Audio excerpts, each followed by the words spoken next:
been a little while since we've looked at this 14-foot by 50-foot high tunnel in our neighbor's yard.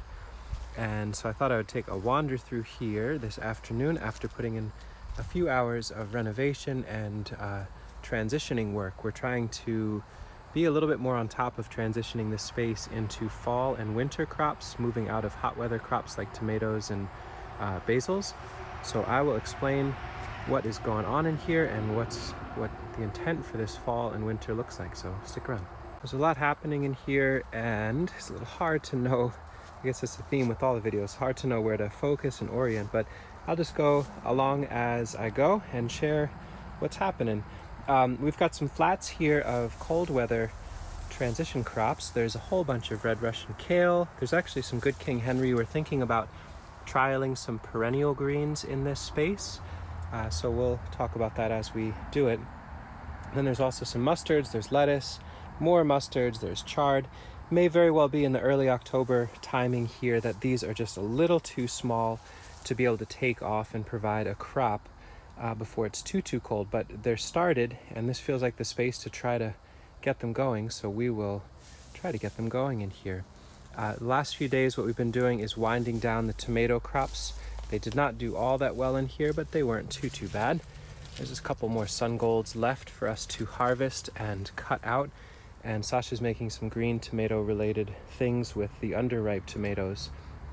And basically this whole bed in here had lots and lots of tomatoes. We never really got around to tying them up, so it wasn't that thrilling of a yield overall. In fact, you can see here's a section where a couple tomatoes that are left. They really matters to tie up, if they're indeterminate tomatoes, to get them tied up, to do some thinning, management, all that kind of stuff really seems to matter. So next year we'll come back to it and we'll actually tie them up. We had really great success last year when we did that. But for now we got some tomatoes, we'll pull them out and see what we can transition into. It's a neat and pretty rapid transition that happened today. We had some friends pop in that are studying herbalism and went through and harvested a bunch of the Tulsi that was in here, or holy basil. This whole bed was filled with really luscious piles of Tulsi growing. And what's nice is the harvest was not destructive. I asked them to cut the Tulsis back really hard. And in this really warm microclimate of the high tunnel, they should be able to actually rebound so long as we protect them. And maybe we keep harvesting delicious holy basil and medicine into November.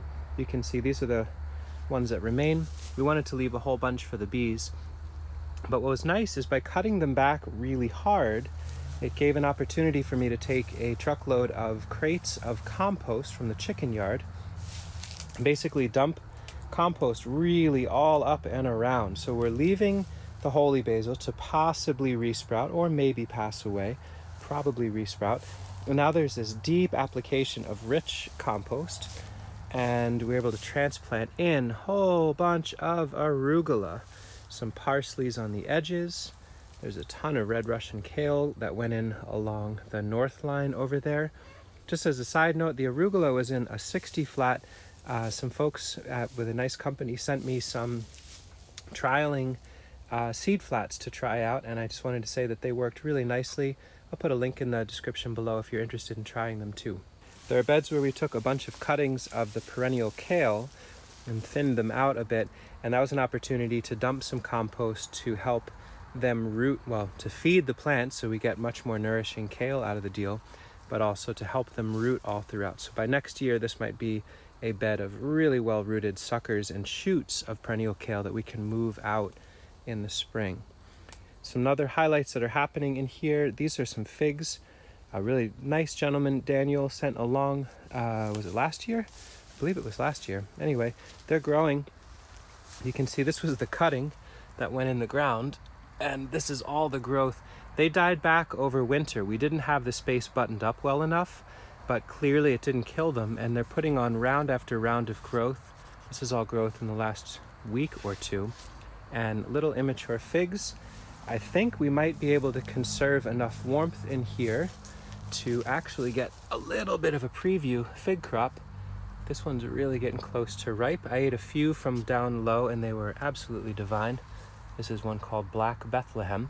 But now we've got about 7 or 8 varieties of figs in here, and so long as we can keep the space insulated or at least closed up for the winter with a nice active compost pile running through the middle walkway, I suspect these will be able to naturalize in here and do pretty well. This one's on its way to touching the ceiling.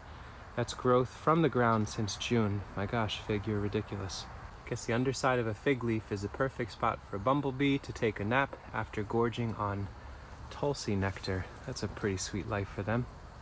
We have to come through and do a bit more thorough harvesting on our hot peppers. Similar pattern that's happening over here, where move the hot peppers aside, kind of push them together, and then dump a nice windrow of compost, aged compost from the chicken yard. This will be transplanted out to more cool weather crops, the lettuce, the arugula, the kale, the mustards, and we'll keep the hot peppers going as long as they'd like to grow. Some of these Thai hot peppers are absolutely super spicy and really flavorful.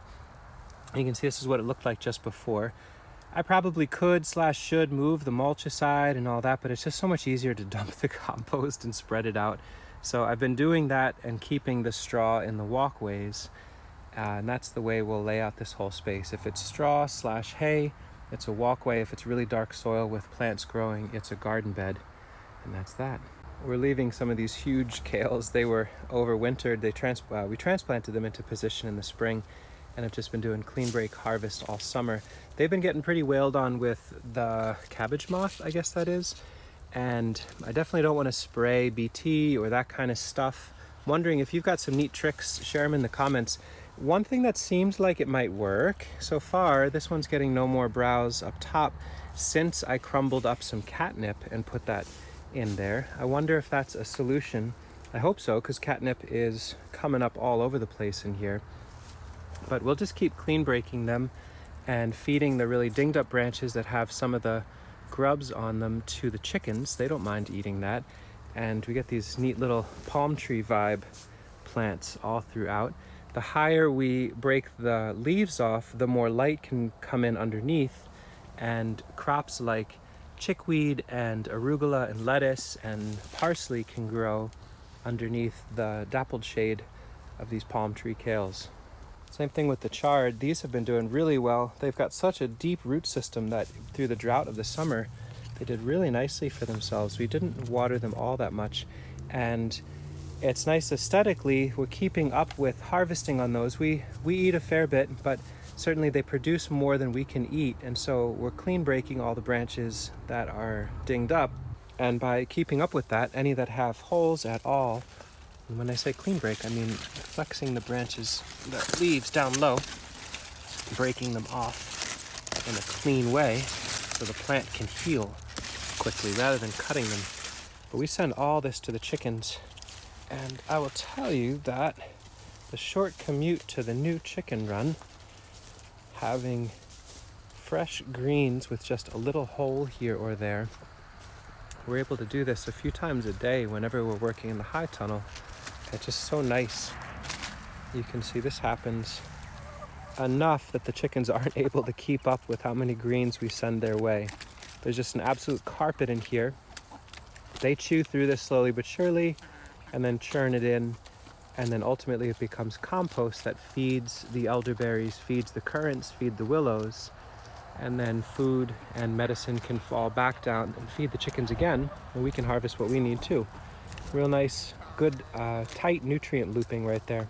You can kind of hear it in my voice. I had an issue with my throat and my lungs recently from dealing with way too moldy hay. I kind of overloaded on that, so if I sound raspy and weird, it's because of that. And it's probably the reason why I will wrap this video up relatively soon and why I haven't been making videos for the last few days. It's healing, but it's a good reminder, if you're gonna deal with really gnarly, dusty, grimy stuff, wear a mask. My gosh, I really should be doing that more.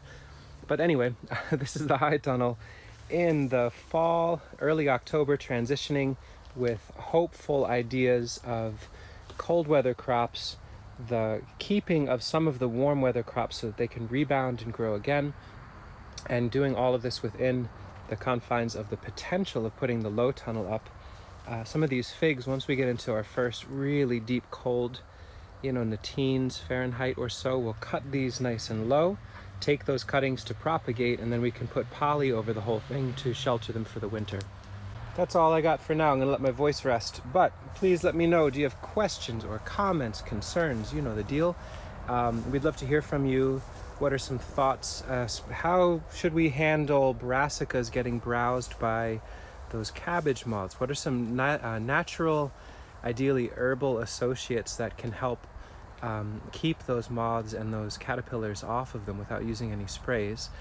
And any other ideas or suggestions of some crops we should try in here or pathways forward?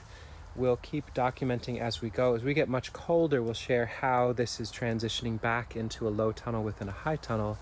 I think if we got the timing right, we should be able to have fresh greens and medicine out of here deep into the winter, if not all the way through the winter. Hope your transition from summer to fall to prepping for winter is going smoothly, and thank you so much for watching. Take care.